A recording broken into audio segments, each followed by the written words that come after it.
All right, guys, so I got lots of really good feedback from our Where to Start video, and I wanted to address another question that came up from a couple of people, and that question is, how do I scale the sessions?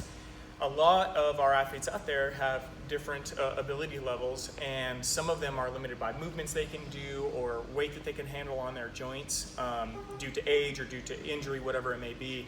And I wanted to address, to some degree, that complex topic. Now, first of all, understand that there are lots of variables in which movements you can and cannot do. So there are lots of different ways to accommodate. But I'm going to try to cover some of the principles and then allow you guys to apply those principles in your own training so that hopefully the principles will guide your decision making, and no matter what that limitation may be, you'll be able to use these principles to steer the methodology that you use to accommodate or modify sessions for you. So first of all, let's talk about the three main factors that people run into whenever they need to scale a session. Number one is they cannot do the movement that is prescribed. For example, you can't do lunges, all right? Maybe you just have too many reps on your knees or whatever it may be. There's no way that you can do lunges anymore. Some of it is that it's simply too much volume. Maybe you really want to do a program, but what we're prescribing, whether or not the number of rounds or the number of reps, is just too much for you. And then third, the intensity. So it is possible for progressions to leap ahead of your adaptation for a program, and so how do you back off and manage that intensity so that you can make sure that you're getting the proper amount of work, the proper amount of progressive overload, but without injuring yourself or anything like that, because that's our number one thing that we want to avoid. So first of all, let's talk about movement and how we can adjust movements to accommodate a session. Now, first of all, we have an injury substitution chart, and I'm going to link that injury substitution chart in the video description below. I'm also going to link it in the email that I sent out to accompany this video so that you guys can have really easy access to that. It's also on our free resources on the site as well, so you guys should be able to get a hold of that injury substitution chart. I really encourage you to employ that as much as possible. It's a really great resource. It's very flexible as well. First of all, for single modes, a lot of the times our preferred single mode is running, because no matter what, your ability to move over earth, especially with running, is going to be a predominant way that you're gonna have locomotion, all right? Whether or not you're training, moving about, whatever it may be, running, walking, those are gonna be the things. There are other added benefits to running as well, mainly in the adaptations that you get to your connective tissues and your joints. However, let's say you've been in the military for 20 years, you've rucked a lot, your ankles and knees are shot, you don't want to do any unnecessary running or have any sort of unnecessary impact on your legs.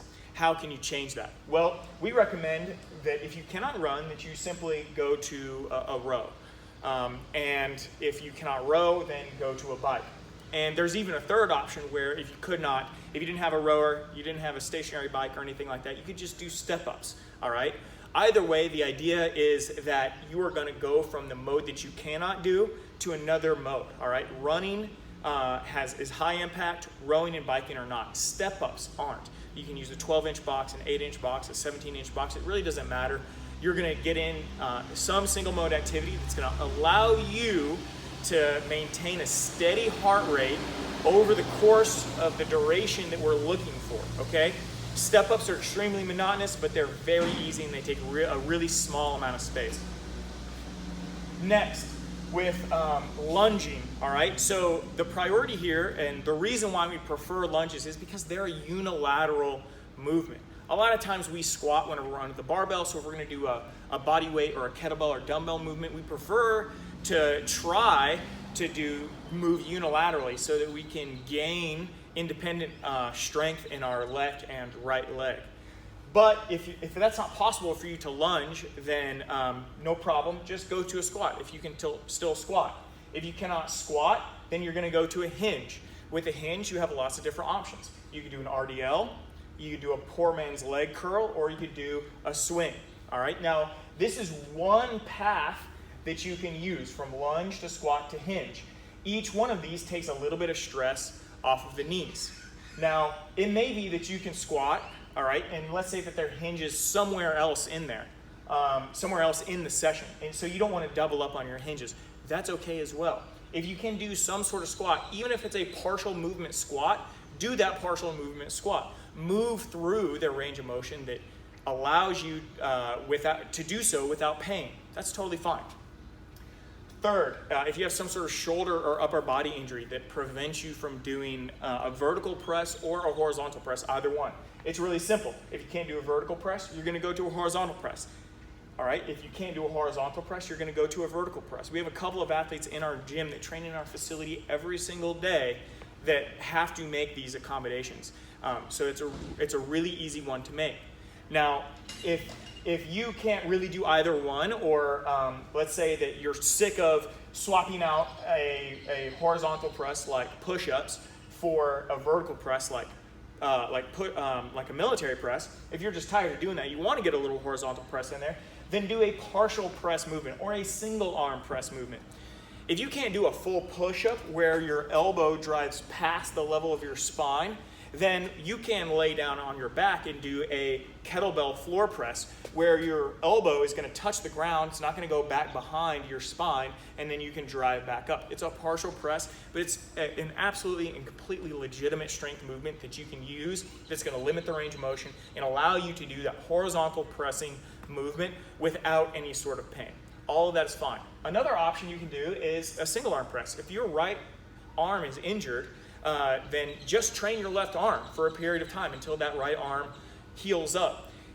You're not going to be any stronger on one side if you're just doing it for a bit of time, all right? All of us are one-hand dominant anyway, so one of your arms is probably a little bit stronger than the other arm anyway. If you have to train your non-dominant side a little bit more, it's not going to cause you any sort of imbalance. If you have to train your dominant side, you're still going to get some of that transference into your non-dominant side. So don't worry about any sort of imbalances too much, especially if it's an injury that's going to heal.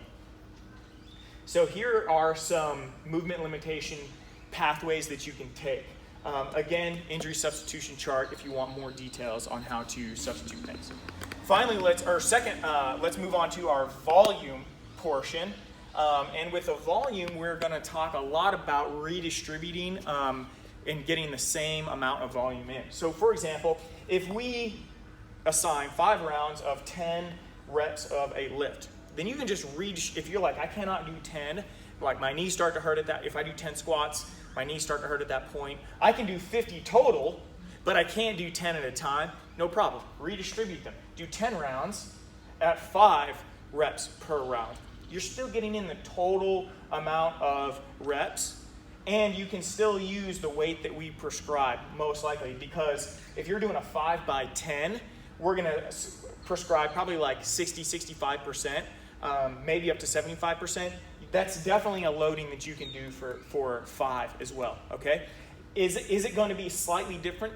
Sure, of course, it's going to feel different. But total cumulative volume is really the king here, so just focus on that, okay? Redistribute your volume if you can. Second, if the volume is too much for the rest that we're prescribing, then just lengthen the rest. Give yourself another 50% on whatever rest period it is. If we give you 30 seconds, add 50%. Make it go to 45, all right? If we give you 45 seconds, have it go to a minute or a minute 5, a minute 10, something like that. That's totally fine. Third, simply cut reps. If the volume is too much and you have to cut reps, cut them, all right? I recommend you start by cutting 20% of the reps per round, all right? If you can do that in 1 week, then the next week, go down to cutting 10% of the reps. And if you're successful there, then I want you to go and cut 5% of the reps. And that way you're sort of progressing yourself as you can, but I only want you to progress yourself at a pace where you can be successful and pain-free, all right? If you are experiencing pain at any one of these points, then you're not successful and you need to increase the amount that you're cutting, okay? Now, you should not cut willy-nilly. You shouldn't cut just because it's hard. You should only cut if it's something that you cannot do and it's going to cause you some sort of pain or injury. We do not want that. And finally, intensity.